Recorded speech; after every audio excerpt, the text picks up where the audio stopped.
And there we go. There we go. Good evening, good morning, good night, good weekday, whenever you're watching this here. I don't know about you, but I hate divorce. And whoever's watching this, Mr. and Mrs. Audience out there, I hate divorce. I've seen firsthand the impacts of divorce and the things that it can do to a family, to a relationship, to a person, to a human, and I absolutely hate that. And so that's part of the impetus. That's part of my motivation these days is to do what I can do. You know, I was watching this earlier. I saw a commercial come on for St. Jude, the hospital, Children's Hospital, and they flat out said that their goal is to get to the point where every kid can walk out of the door cancer free. And that's a lofty goal, right? And and where some might say, well, that's impossible. You know, the word impossible is two words, I'm possible. And so I truly believe that maybe, just maybe, if I partner up with some fantastic people, that maybe we can put a dent, an impact, or maybe we can even significantly affect the 950,000 divorces that happen in America every year. And so I'm excited. You've all seen, if you haven't seen these videos, I've been doing these videos last week and this week leading up to the book launch, introducing you to some fantastic people who also live life like a superhero. I bet if this guy ripped open his shirt right now, he'd have his initials on his chest or something. Because this guy is one of the real ones out there, and he's doing some real work.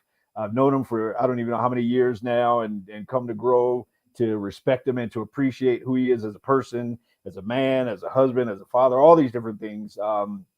And so yeah, so I want to introduce everyone to my first live stream this week, to the one and only Mr. Alex Avila. How you doing, sir? Really good, Kirk. Thank you. And it's good to be with you. Every time we get together, we have some good conversations. I always see that you're passionate too about what you do and wanting to help people and prevent divorce. Like you said, Yeah. that's why I got into this field, was to prevent divorce and really help people have healthy marriages. And it's a lot of work, but it's something we can all do. Yeah. We were just talking before here how it's kind of like, and you and I, we've sat down in coffee shops and had conversations. And we're like, man, we could just sit here and have one of our coffee shop conversations and it'd be perfectly okay. And I even got my little cup here. I said I was going to take a sip out of, but and so yeah, so this is part of the big launch of this book that you are helping to partner with. You got some input in. You're part of the superheroes, the Avengers that I'm kind of calling us superheroes in this book, like the League of Justice. We all have our own superpower, and you have a very significant impact or role in this book, and I appreciate that. And so I mainly just want to introduce. So when people see your name pop up in the book, I want people to know like who you are as a person and to make you human to folks. And so that's why I asked you to sit down and have this conversation. And as usual, you were like thumbs up immediately. You were like gung ho, and I love that. Appreciate it about you, man. So professionally speaking, you're a professional therapist. You work with people, on the couch. You do the couch work, man. You're an author. I mean, I've seen you speak. I mean, man, you have some online course material for folks, and we're going to get into several of those things hopefully in this next 25 to 27 minutes. What got you into just professionally the field of therapy, or is it therapy, counseling? I mean, like, what do you go by? Like, what's the right term I should use? Yeah, it's both. If you think about counseling, a lot of times that's advice, right? Counsel. Therapy is fixing something. So, we really do both as professional counselors. But yeah, we're licensed therapists as well. So I got into the field because, like you were saying, divorce was happening. It was happening all around me, and it's heartbreaking to see how a good relationship, could be saved on the front end. So I started my organization, Relationship Institute of the Rockies, so I can bring a lot of relationship education, mental health education to people before they would get engaged. Because as soon as people get engaged, it's all about the ring, it's all about the wedding, it's all about, different things, right? We don't often slow down and work on the critical components of a relationship, that's going to last. So I wanted to help people as early as possible. Mhm. engaged couples dating, couples who are dating and thinking about engagement. I love it when those couples come to me because they both want the relationship to work, right? The marriage to last, and so that's part of the reason why I got into this. Like you said, I have some other credentials within therapy, so I'm a certified sex therapist, certified sex addiction therapist, and partner trauma therapist. So I work a lot with people who have been betrayed after infidelity within a relationship and putting the pieces back together. So there's a lot we could do on the front end to help prevent or mitigate some of those potential traumas that come from our relationship. Mhm. I love it when I typed like a little bio of you just in the scheduling of this live stream. And once I was typing, I kind of realized it's pretty cool when I can type someone's bio without looking them up. Like I didn't need to go to your website and say, cut and paste and all that kind of stuff. Like I was literally just typing about the guy that I know. Like I, I mean, and to me, I was like, man, that's pretty cool, man. And so again, I mean that just lends to kind of who you are as a person and just the lasting impact that you've had. I mean, I think we first met just in the fight against sex trafficking and some efforts along there and all those kinds of things. And so like I said, just over the years and the conversations we've had, man, I just really come to value your opinion and just you as a person, as a matter of fact. So you mentioned helping people before they get engaged or married, and then you also mentioned helping people kind of, I don't want to say after I guess after they've been married or in relationships through infidelity or relationship trauma. I mean, it's a super softball question. But do you think it's better to address things in the beginning as opposed to the end, or do you think it's better to leave all of the junk and drama for the end and try to fix stuff once it's broken down? Yeah, I think the more conversations we can have early on, the better, right? And we have to start with ourselves. So we can't step into a relationship if we haven't really done the work, especially if Mhm. we've just come out of another relationship or marriage and we're needing to kind of reset before we get together with someone. We want to be able to look at what's going on, what were those issues that came up. But certainly as a couple early on, again, I've loved it when couples have come in and thought, hey, we just want to, there's nothing wrong. We just want some help. We want some guidance. I have to bring up things. I have to create some problems for them because, everything's going good. But so it's just about conversation. We can do this with a counselor. We can do it with a friend, family member, anybody that knows us, is maybe further ahead than us in relationships and, has our best interests in mind. It's just good to start the conversation early. Mhm. I think that's pretty awesome. So, last week I had a good friend of mine, and I believe you two know each other, Teresa Wilkins, on, and she was speaking from a family law, from a divorce perspective. I asked her kind of, what's one thing that that she would wish people would do, or one of the common factors that she saw, and she almost said exactly what you did in terms of communicate, like communicate up front, communicate in the very beginning and address a lot of things in the beginning of a relationship that would probably help alleviate how she sees these relationships ending over and over again. So I mean it seems like again, I knew it was a softball question, that's my job here, Mhm. but at the same time I think for you to have that perspective of addressing these things when there's not problems. I think it's a lot easier when things are great to bring up tough things than when things are bad to bring up tough things. Is that accurate, or would you agree? Right. Yeah. And sometimes it's hard to kind of manufacture the pain in the moment, but Mhm. we can sit with someone and go back to our story. We can connect a lot of our relational pain even to our childhood. And that's, something that we didn't really get growing up was relationship education, right? So we're learning on the fly and by some mistakes and trial by error, but it's something we need to keep learning about and kind of fill that gap from, maybe the first 20 years of our life we didn't really get a lot of education about how do you do relationships, how do you stay in commitment, how do you keep a marriage or relationship strong and healthy and vibrant, and So if we're learning that now, it's not too late. We just have to make relationship education a priority. Mhm. And man, see, I love it when plans come together. I mean, I had Jeannie on as well last week, and she said the same thing. Like, we don't get this kind of stuff growing up, and so to learn this stuff and to develop this stuff is hugely important. Um, Tell me a little bit about 40 Forms of Intimacy.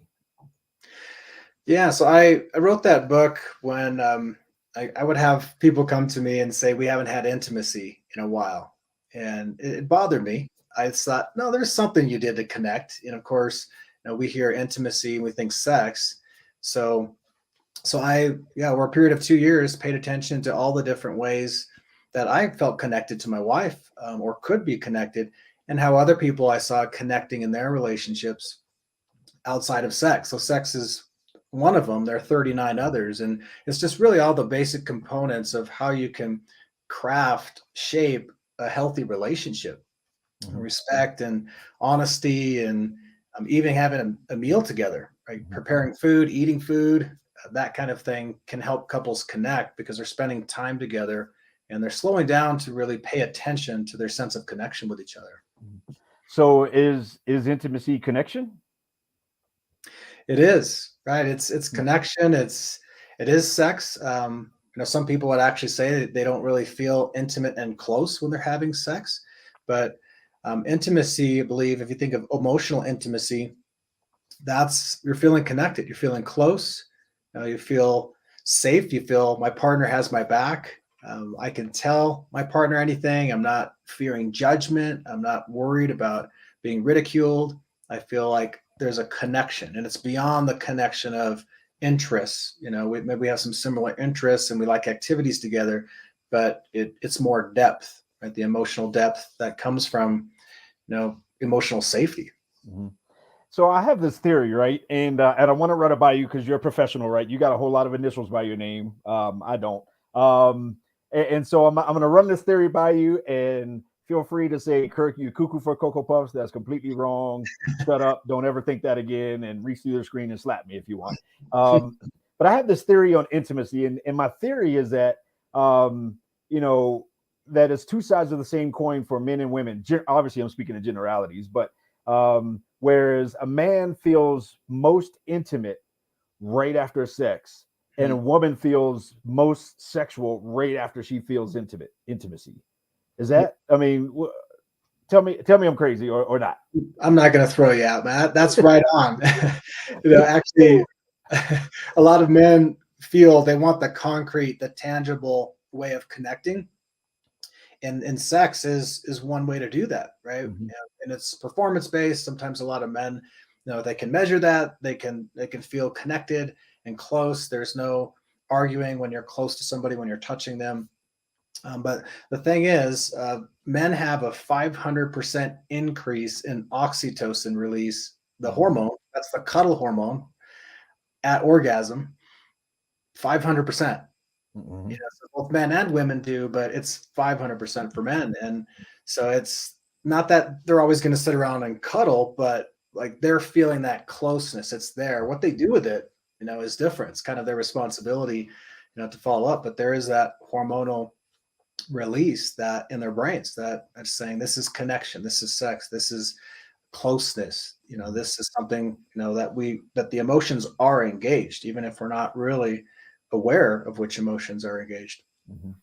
And so, sometimes when I try to contextualize that for women, I like to say that biologically, again, speaking in generalities, for most women, that feeling that they have right after childbirth, where oxytocin is exploding in them, and I don't know the percentages wise there in the labor and delivery room, and the same thing with baby, and that explosion, that connection that happens between mom and baby on a chemical level, from an oxytocin perspective, is the same but different in terms of from the guy's perspective after after orgasmic sex, and and I don't want to dumb this down to a sexual thing, but just trying to more closely relate the apples and oranges in terms of why it seems like, generally speaking, men are more sexually driven in relationship in terms of intimacy, and why it looks a little bit different to men, why it looks a little bit different,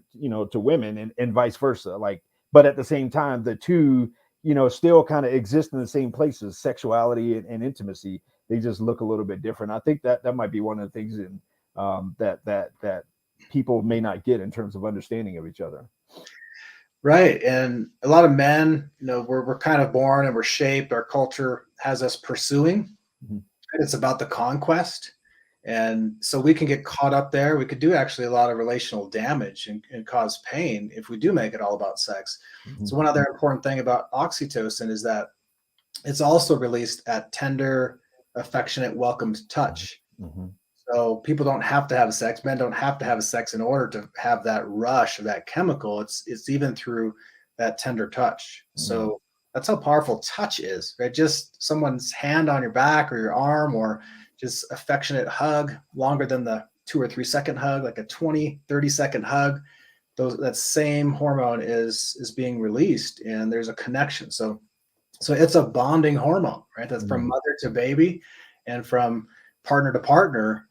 That's why we don't want to mess around with that too much. That's how we get connected, I think, to someone that maybe we sometimes shouldn't be, or we haven't thought about it, Yeah. because that hormone is active. Our brain is, it's being activated in different ways. Yeah. And what is so dope is, I don't know how I knew that you were going to go there in terms of, the touch. I don't know if we had that conversation before or what, but I kind of had a feeling that we were going to, that you would land there. And where I was going with that whole thing is, if we rewind the clock back to just even the dating process, where you can create some of these same connections, maybe a little bit differently, if you maybe just even incorporate just some basic, touch therapy between the two of you, where, it's not about I got a hook. Because I think a lot of guys in the dating process, and maybe women too. I mean, I've been a guy my whole life, right? So I mean, I know that journey. Not every guy can say he's been a guy his whole life. Anyhow, whatever. Point being, quite often I found myself getting in trouble relationally in the very beginning, when I got hooked on that chemical connection, and I was accessing that chemical connection too much in the wrong ways, in really inappropriate ways, in terms of almost really kind of abusing that connection, and I'm not a hater of sex. I'm not a hater of sexuality. I mean, I think when it's in the right, when each person experiences it in healthy ways, it's phenomenal. That's how humanity survives. But I think, in terms of rewinding the clock, in terms of relationship, I think, that's a very good point, especially from an intimacy, authority that I have here on the screen right there. That Hmm. guy. Yeah, I was thinking about, so the 40 forms of intimacy, right? If we can look at that early on in a relationship. I've had people who were not in a relationship say, "Can I buy this book? Would it be helpful for me?" Yeah, it's just healthy relationship guidance. Mhm. So being able to know what that is and shape your own relationship, and knowing sex is just one of the ways to connect. Now, there are so many ways that a couple can begin to strengthen a bond without even ever taking their clothes off, right? So then and that's when it can be serious, and you start to know someone's heart, because it isn't just about sex. It's about knowing their heart, knowing you want to spend time with them, you value them, you feel safe with them, all these different areas that are on a lot of people's lists of, Mhm. I need this, this is my core need, here Mhm. are my deal breakers, and here are my core needs. And when you have conversations and you connect in all these different non-sexual ways, you really get to know somebody over time. Yeah. And so, tell me a little bit about the. Well, I already know. Tell everyone about some of the work that you do, particularly with men, for example. Yeah, so I do. I was heartbroken. Several years ago, I had kids coming to me, 10, 11 years old, with pornography addiction, and that was something the parents said. So I was kind of new to that concept for kids, and just like the how that can just have a grasp on someone's life, and it just broke my heart. So started getting training in that. So through the International Institute for Trauma and Addiction Professionals. And I love that organization because trauma is in the name. And a lot of addiction, some people would say primarily a lot of addiction would come from a place of earlier trauma. Mhm. So, so I love that look on just how people need to navigate this. Just seeing that there's more to the story. There's always more to someone's story. So, got training in that and just started helping people. And naturally, I was working with a lot of couples and had a lot of couples come forward with infidelity, affairs, pornography problems, and that. So I just started working on that. I do groups for men each week.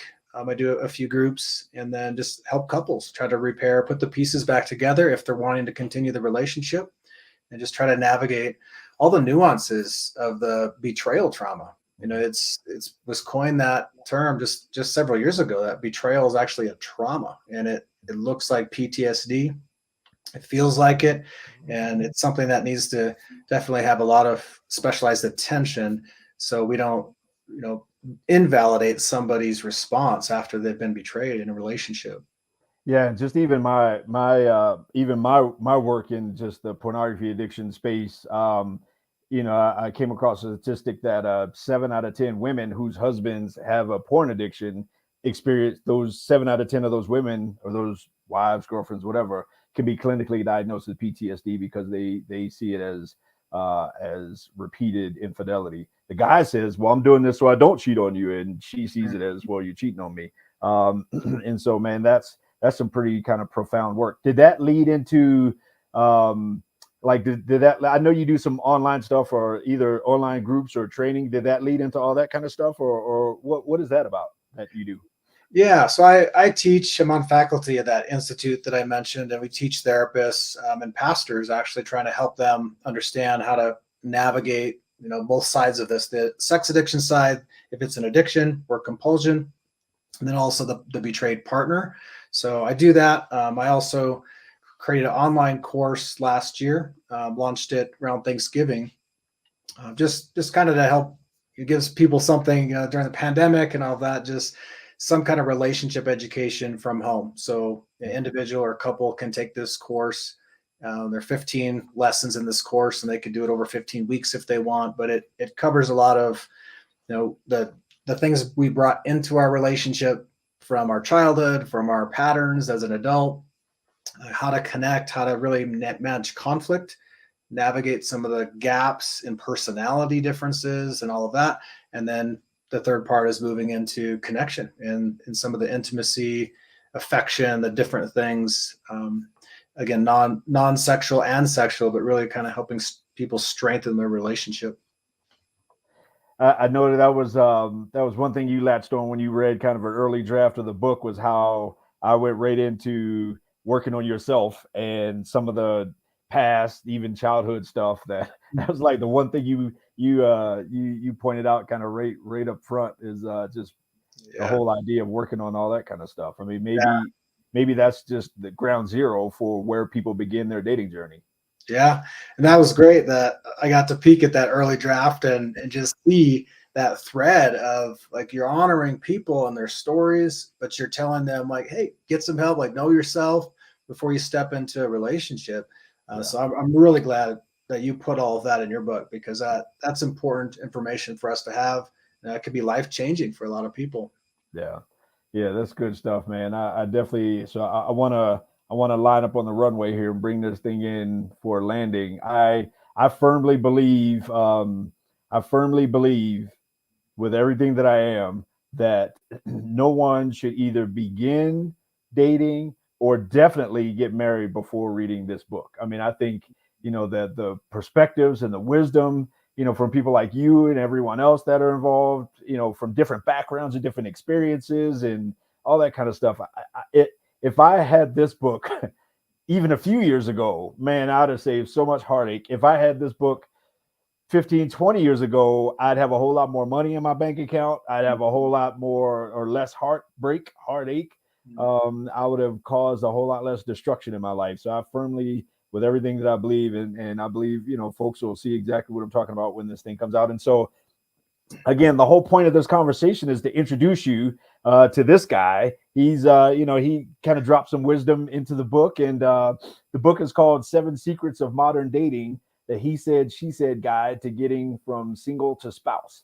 And the whole premise is, what if we rethought how we did dating and relationships and even going into marriage? If you're looking for your person and you want to find your person, whoever your person is, I mean, this is where you want to start. This is like step one. And if you know somebody that's in the dating realm or about to get married or anything like that, you want to say, hey, this is a book you need to read. I mean, I'm telling you, you got like phenomenal guys, people like this, men and women, that are smart, that are gifted, that are professional, and that all have a heart for the same things and the same feel of it. And so if you go to this website right down here, sevensecretsofdating.com, all of these interviews that I'm doing with everyone that's involved with the book, they all collect on that page. And so you can go through and see everyone that's involved. And there's still more to come this week.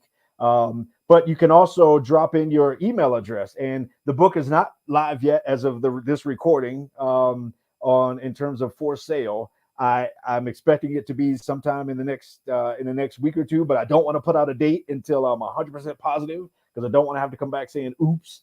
But what I did was, on that website, if you drop in your email address, it goes right to my inbox, not to some cloud service. It goes right to my inbox, and I will email you the link. Whoever you are, I'll personally hit send and email you the link to the book where it's live on Amazon when it is. I don't have time to spam you. I got too much to do, and I'm not a creep. I'm not a jerk that would sell your email address or give it away or anything like that. I value you, and I have a heart and a mission for this. So that website right there, sevensecretsofdating.com, is the one-stop shop, where if you're watching this, you can go there and you can eventually, when the book comes out, you can hear the input that this guy kind of drops in there. So man, I'm so excited about it, man. And like I said, Alex, man, I respect you. I appreciate you as my friend. I consider you a brother of mine. Man, I mean, you were one of the most easiest people to talk to ever. I mean, like, I can see why you do what you do, man. And I mean, you're like woosah. I mean, to walk into the room, man. So Well, I thank you, appreciate you. yeah, I appreciate spending time with you and having me on. And I know people are going to feel your passion come through the book. And hopefully people will pick this up for their kids. Maybe if they have a parent who's back dating, like, a lot of people can benefit from this book. I'm so glad that you wrote it. It's definitely the right time for this. Absolutely. And so, I mean, I would be remiss if I didn't at least see if people could be available to reach out to you if they wanted to. If somebody wanted to get a hold of you, what's the best way to get a hold of you? They can go to my website. So it's, as you see my name on the screen.com. So alexavila.com, avila.com. And then, yeah, they can find my information there, and be good to answer any questions that people have for me. They can learn about or ask me questions about the book or my course. They find out information on the website about the course. And Yeah.